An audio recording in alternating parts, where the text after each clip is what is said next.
Good evening. आज हम लोग क्लास 12 के फ्लामिंगो बुक के चैप्टर 2 लॉस्ट स्प्रिंग के एमसीक्यू करने जा रहे हैं। ठीक है, तो अभी हम लोग ज्यादा समय न बिताते हुए हम लोग क्लास की ओर देखेंगे एमसीक्यू। ठीक है, तो सबसे पहला हमारा एमसीक्यू क्या है, तो who is the author of the lost spring. तो हम लोगों ने देखा था कि लॉस्ट स्प्रिंग क्या है ना। इसके जो राइटर है उसके राइटर कौन है, एनिस जन। उसके राइटर कौन है, एनिस जन।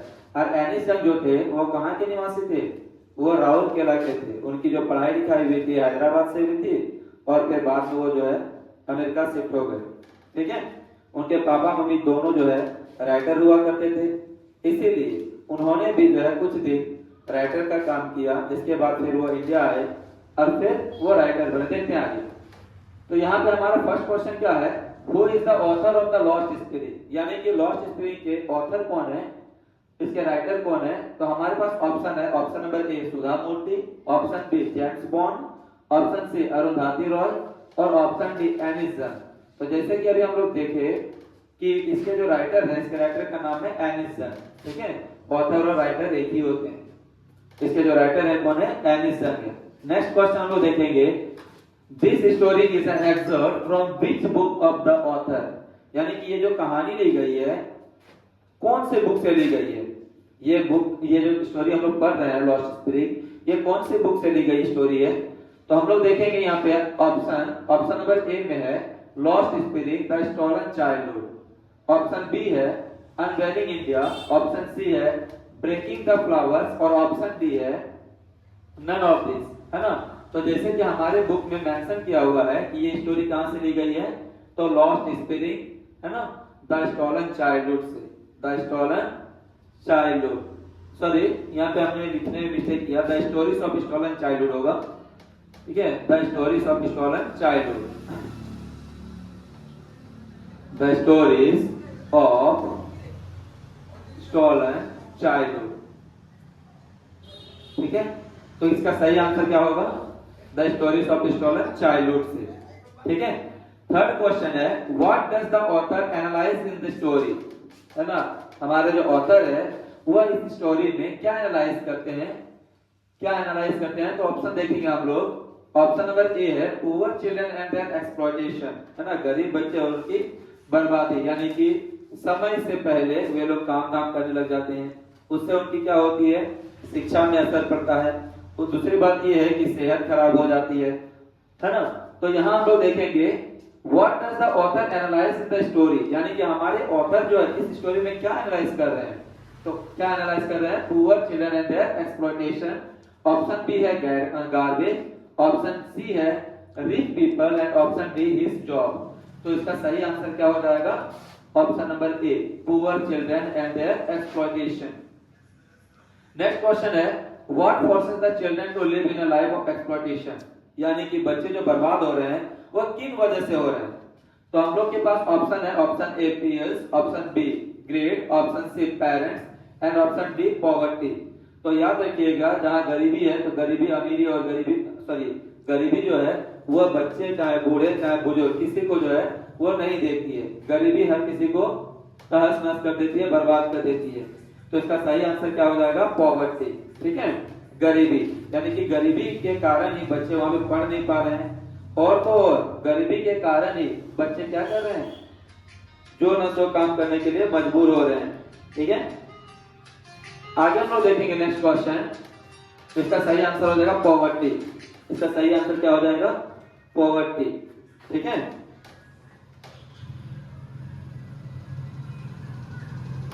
इसका सही आंसर क्या हो जाएगा, पॉवर्टी। नेक्स्ट क्वेश्चन है, according to the author what was garbage for the parents, यानी कि हमारे राइटर के अनुसार है ना, पेरेंट्स लोग जो है गार्बेज को क्या समझते थे, क्या मानते थे, क्या समझ के रखे थे।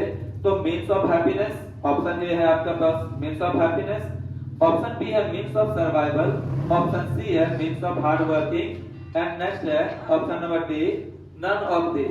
तो इसका सही आंसर क्या हो जाएगा, मीन्स ऑफ सर्वाइवल, है ना। यानी पेरेंट्स के लिए वो जो गार्बेज डंप था वो क्या था, मीन्स ऑफ सर्वाइवल, यानी कि जीने का एकमात्र साधन। वहां पे कोई फैक्ट्रियां नहीं थी, वहां पे कोई दूसरे काम नहीं थे, तो मजबूरी में वो क्या करते, कचड़े बीनते थे। क्या करते थे, कचड़े बीनते थे। इसकी वजह से इन्होंने गार्बेज को क्या कहा, यानी कि पेरेंट्स के अनुसार गार्बेज क्या था, मीन्स ऑफ सर्वाइवल था, यानी कि जीने का एकमात्र जरिया। इसके अलावा उन लोगों के पास कोई काम धाम नहीं थे। ठीक है, तो पेट जो है, पेट पालने के लिए उन लोगों को यह काम करना पड़ता था।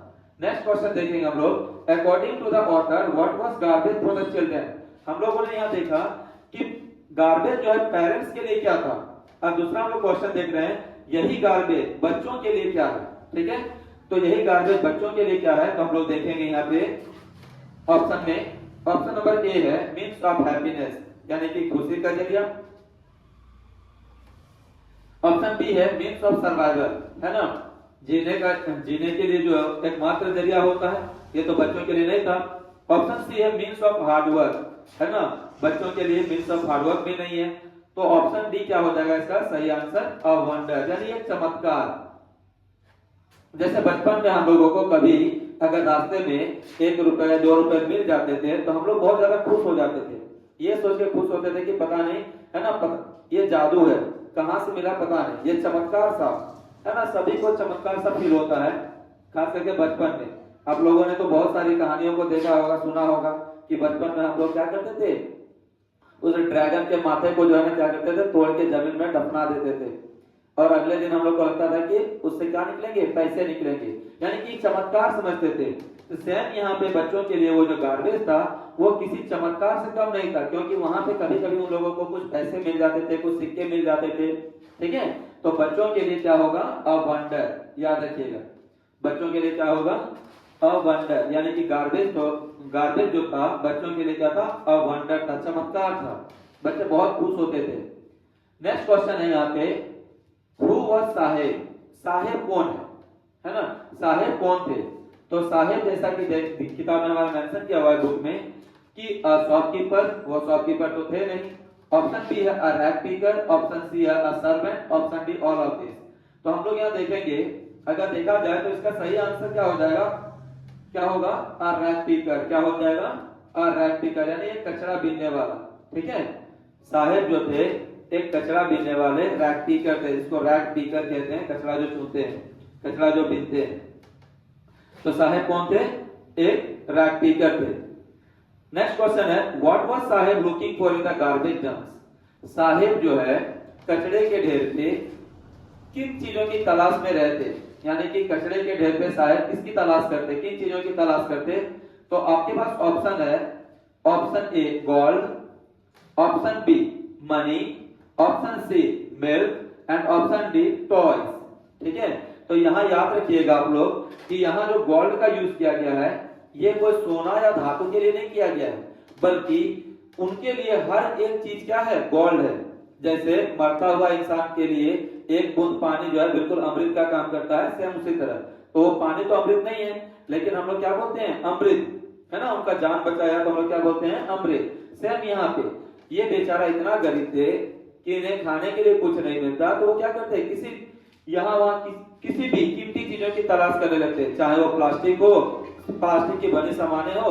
जैसे हमारे इधर आप लोग देखते होंगे बहुत सारे जो है रैग पिकर्स है, वो क्या करते हैं, प्लास्टिक बीनते हैं, है ना, बोतल सब बीनते हैं, प्लास्टिक से बने हुए सामान सब, लोहा लकड़ सब जो भी मिला, तो उनके लिए वही गोल्ड हो गया। ठीक है, तो यहाँ आप लोग ये नहीं समझिएगा कि ये जो गोल्ड है तो सोना है, सोना नहीं है, इसका मतलब हुआ वो कीमती चीज है, प्रीशियस थे। ठीक है, उनके लिए वो हर एक चीज क्या है, बहुत ही कीमती है, चाहे वो बोतल हो, चाहे वो कुछ भी हो। तो ठीक है, तो यहाँ पे साहेब जो है किन चीजों की तलाश में रहते थे, हमेशा गोल्ड की तलाश में। ठीक है, तो गोल्ड यानी कि कीमती चीजों की तलाश में। नेक्स्ट क्वेश्चन है आपके पास, is Saheb happy working at the tea stall. क्या साहेब चाय की दुकान में काम करके खुश था। तो जैसा कि हम लोगों ने बुक में पढ़ा था कि साहेब जो है चाय की दुकानों में काम करके बिल्कुल भी खुश नहीं थे। ठीक है, लेकिन मजबूरन था कि उन्हें काम करना पड़ा था, क्योंकि रोजी रोटी का सवाल था।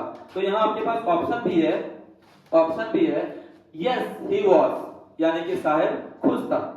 ऑप्शन बी है नो अर्निंग, यानी कि पैसे की कमाई नहीं हो रही थी। ऑप्शन सी है यस ही अर्न्स मनी, हाँ वो पैसे कमा रहा था। ऑप्शन डी है no earning but no freedom, हाँ पैसे तो वो कमा रहे थे लेकिन उनके पास आजादी नहीं थी। ठीक है, हेलो हेलो, हाँ कौन, हेलो हेलो, हाँ हेलो हेलो,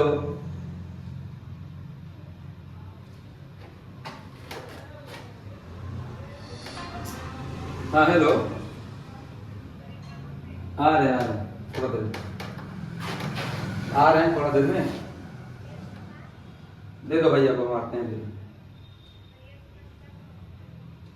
अच्छा ठीक है, हम आते हैं थोड़ा देर, क्लास ले रहे हैं, तुम आ जाओ यहीं पे।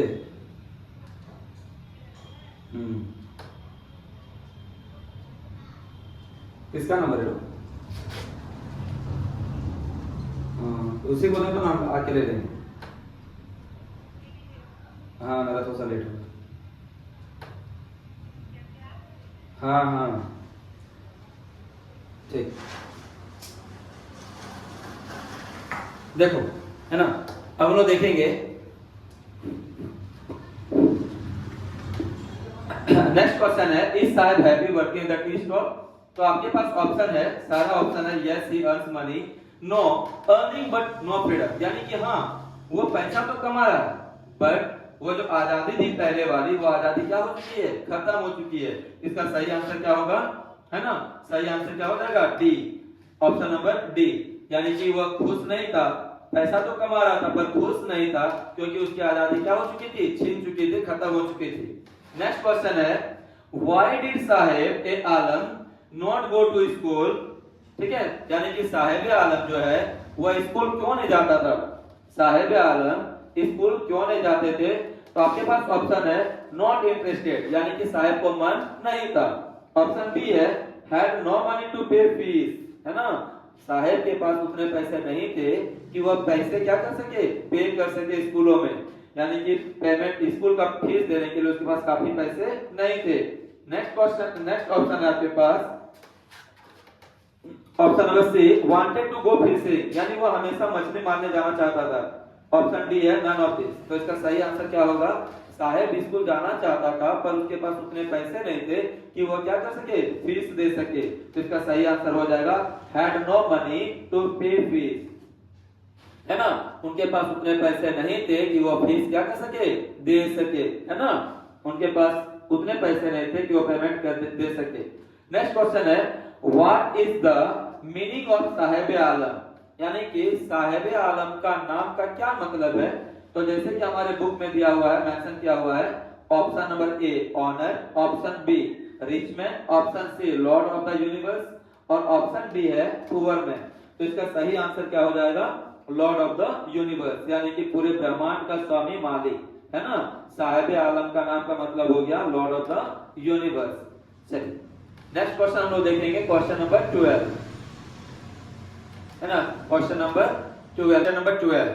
क्वेश्चन नंबर 12 क्या है हमारा, the ragpickers have no identity but they have dash, है ना, यानी कि सीमापुरी में जो रहने वाले रेक्टिकल्स थे उनके पास कोई पहचान नहीं था, है ना, कोई पहचान प्रूफ नहीं था, यानी कि कोई जैसे हम लोग बोलते हैं आधार कार्ड, जैसे हम लोग बोलते हैं वोटर कार्ड, है ना, जैसे हमारे पास होता है क्या जाति निवासी, ये सब।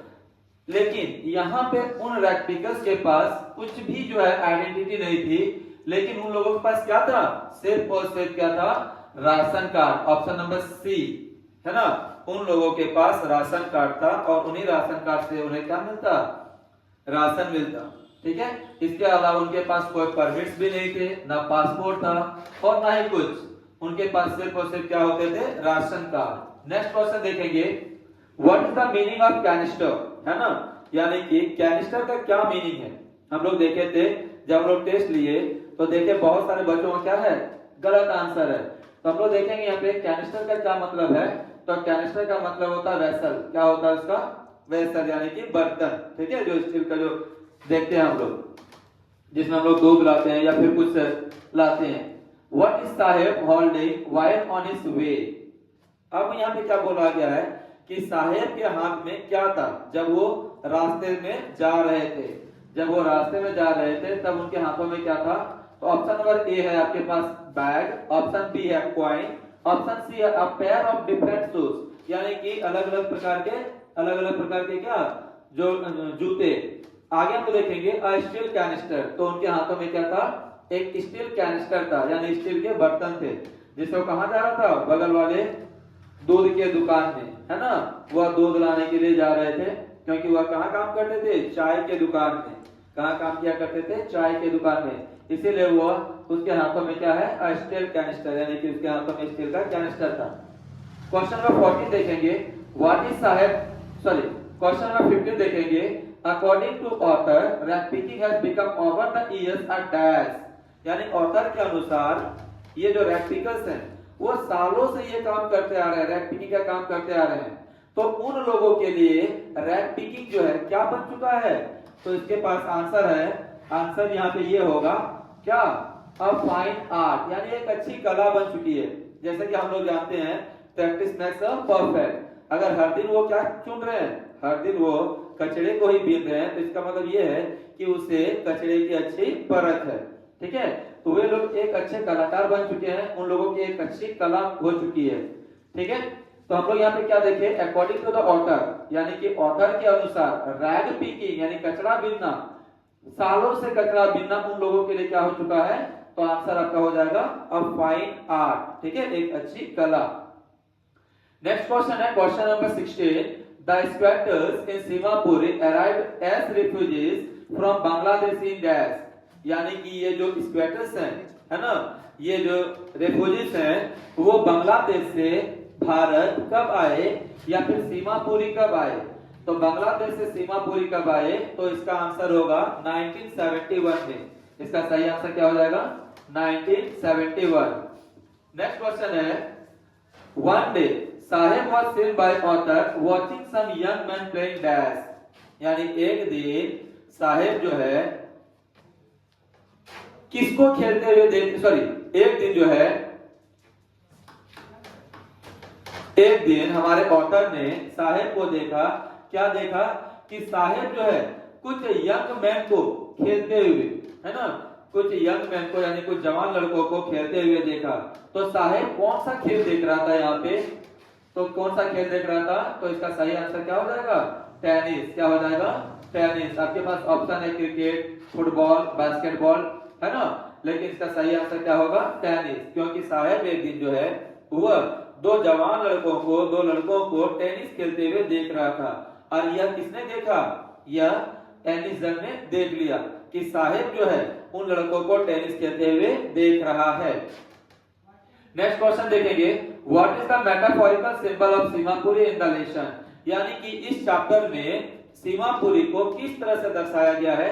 तो आपके पास ऑप्शन है पॉवर्टी यानी गरीबी, ऑप्शन बी है एक्सप्लॉयटेशन, ऑप्शन सी है एंजॉयमेंट एंड ऑप्शन डी है अ लिटिल हेल, यानी एक क्या बोल सकते हैं, नरक की तरह दिखाया गया है। सीमापुरी को जो है बिल्कुल नरक की तरह क्या किया गया है? दिखाया गया है, क्योंकि वहां पे ना तो सड़कें थी, ना अच्छे घरें थी और ना बच्चों के पढ़ने के कोई साधन थे, बिल्कुल क्या थे वो? कचड़े के ढेर। तो यहाँ पे सीमापुरी को जो है चैप्टर में एक नर्क का जो है ना एक हेल टाइप का दर्शाया गया है, यानी कि उसे हेल कहा गया है, यानी ये नरक नाम का जगह जो है, जैसे यहाँ बोला गया है नर्क है, बिल्कुल नर्क है। सीमापुरी में बिल्कुल क्या है? नर्क जैसा है।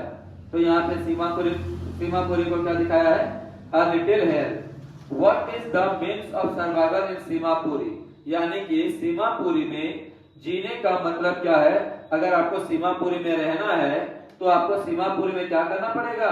तो आपके पास आंसर है ना, हम लोग पहले देख लेते हैं ऑप्शन नंबर ए है हार्ड वर्किंग, ऑप्शन बी है एजुकेशन, ऑप्शन सी है फार्मिंग एंड ऑप्शन डी है रैग पिकिंग। यानी कि सीमापुरी में जीने का मतलब क्या है? तो रैग पिकिंग। इसका सही आंसर क्या हो जाएगा? Rag picking. ठीक है, इसका सही आंसर क्या हो जाएगा? Rag picking. नेक्स्ट क्वेश्चन है, what excuse do the rag pickers give for not wearing chappals, यानी कि उन रैग पिकर्स ने जब हमारे एनएस सर ने साहेब और साहेब के गैंग के बच्चों को पूछा कि बाबू तुम लोग चप्पल क्यों नहीं पहनते हो, जूते क्यों नहीं पहनते हो, तो बच्चों ने क्या बहाना बनाया? तो आपके पास ऑप्शन है मदर्स डोंट गिव, है ना। तो बच्चों ने सबसे पहले ये बहाना बनाया कि मम्मी जो है हमें चप्पल जूते पहनने नहीं देती है।